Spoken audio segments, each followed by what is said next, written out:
সকলে একটু জোরে বলেন আল্লাহুম্মা আমিন। মুসলমান ভাইরা রে আমার, তাহলে বুঝতে হবে, বুঝাইতে হবে, প্রত্যেকটা ডিপার্টমেন্ট নিয়ে আমাদেরকে ভাবতে হবে, ভাবনার বিষয়। শুধুমাত্র তেলের মধ্যে ওজন কম দেওয়া এটা ওজন কম নয়, চাল বিক্রি করছে চালের মধ্যে ওজন কম দেওয়া এটাই ওজন কম নয়। আর পেঁয়াজের কথা তো বলাই হবে না, 1 কেজি পেঁয়াজ কিনতে গেলে আল্লাহর হস্তে 300 টাকা প্রায়। ওজন যদি 100 গ্রাম কম দেয় তাহলে মনে হয় গুনাহ হবে না? দাম বেশি, 200 টাকা পার। 300 টাকা বললাম, 300 টাকা হয়তো নয়, তবে 200 টাকা পার। মুসলমান ভাইরা রে আমার, আদম পয়গম্বর থেকে আজ পর্যন্ত ইতিহাস অধ্যয়ন করলে দেখাইতে পারবেন না মুসলমান সংখ্যাগরিষ্ঠতার কারণে অথবা মুসলমান অস্ত্রের ঝনঝনানিতে অস্ত্রের মহড়াতে কোনোদিন বিজয় অর্জন করেছে, দেখাইতে পারবেন না। বরং এই পৃথিবীর মুসলমান সংখ্যাগরিষ্ঠতার কারণে নয়, অস্ত্রের ঝনঝনানিতে নয়, অস্ত্রের মহড়াতে নয়, মুসলমানদের জয় পরাজয় আল্লাহ রাব্বুল আলামিনের হুকুম আর পয়গম্বরের সুন্নত তরিকা মানার ভিতরে।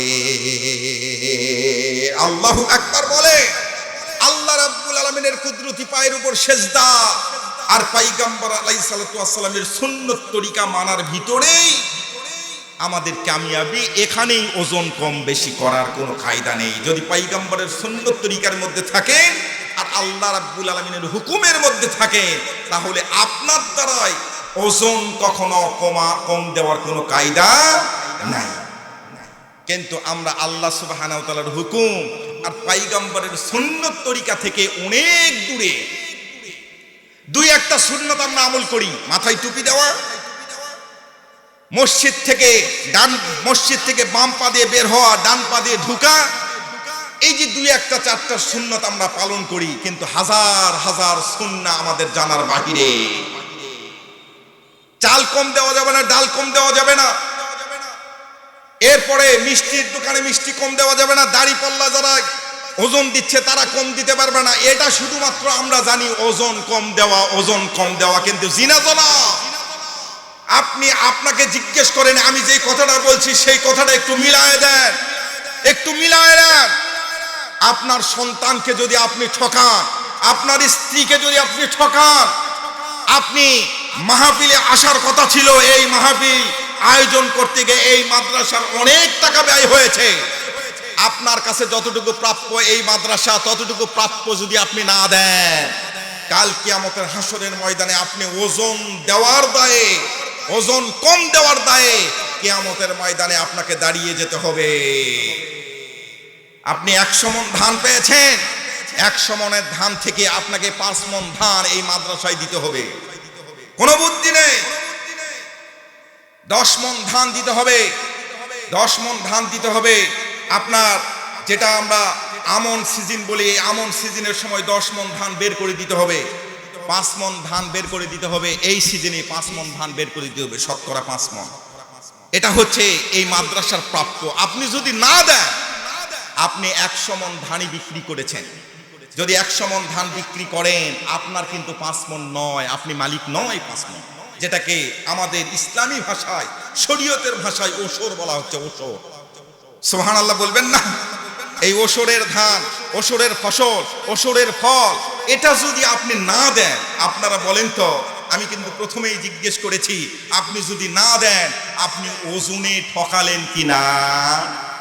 8টা খাত আছে শুধুমাত্র মাদ্রাসার। আজকের মাহফিল মাদ্রাসায় দিবেন এটাই শুধু বলছি না, 8টা খাত আছে। এই 8টা খাতে আপনাকে এই ফসলের অংশটা আপনি ব্যবহার করতে পারবেন। 2টা জায়গায় আপনি দিতে পারবেন না, 2টা জায়গায় দেওয়া নিষেধ, শরীয়তে নিষেধ, কোনোভাবেই দিতে পারবেন না। যত গরিব হোক না কেন এই 2 জায়গায় দিতে পারবেন না। 1 নাম্বার হচ্ছে বাইতুল্লাহ ঘর, মসজিদে। মসজিদে আপনি ওসরের ফসল, ওসরের ধান আপনি দিতে পারবেন না। 2 নাম্বার হচ্ছে আপনার পিতামাতা। আপনার পিতামাতা আপনার কাছে ধনী, সুবহানাল্লাহ বলবেন না? পিতামাতা আপনার কাছে ধনী, পিতামাতার ক্ষেত্রে ওসরের ফসল, ওসরের টাকা, ওসরের ধান পিতামাতার কাজে ব্যয় করতে পারবেন না। অসুস্থ হোক, যেই হোক, ওনার কাজে ব্যবহার করতে পারবেন না। ধরেন আপনি 100 মণ ধান পেয়েছেন, মনে করেন এক্সাম্পল দ্যাটস 20 মণ হলে আপনাকে 1 মণ দিতে হবে, 20 মণে 1 মণ। আচ্ছা 100 মণ পেয়েছেন, 100 মণে 5 মণ এই মসজিদে এবং পিতামাতার কাজে ব্যয় করতে পারবেন না। ভালো করে বোঝেন, মাসআলাটা ভালো করে বোঝেন। এই 5 মণ 8টা খাতে ব্যয় করতে পারবেন। তার মধ্যে 1 নম্বর খাত হলো, উত্তম খাত হলো এরকম মাদ্রাসা, সুবহানাল্লাহ বলেন, যেখানে লিল্লাহ বোর্ডিং আছে। আর এই 95 মণ যে ধান আছে আপনার, এই 95 মণ ধানে এই ফসলটা আপনি যে কোনো কাজে ব্যয় করেন, যখন এই 95 মণ ধানের অংশের মধ্যে আপনার পিতামাতার হক আছে, ওই 5 মণের মধ্যে পিতামাতার হক নাই। সুবহানাল্লাহ বলবেন না?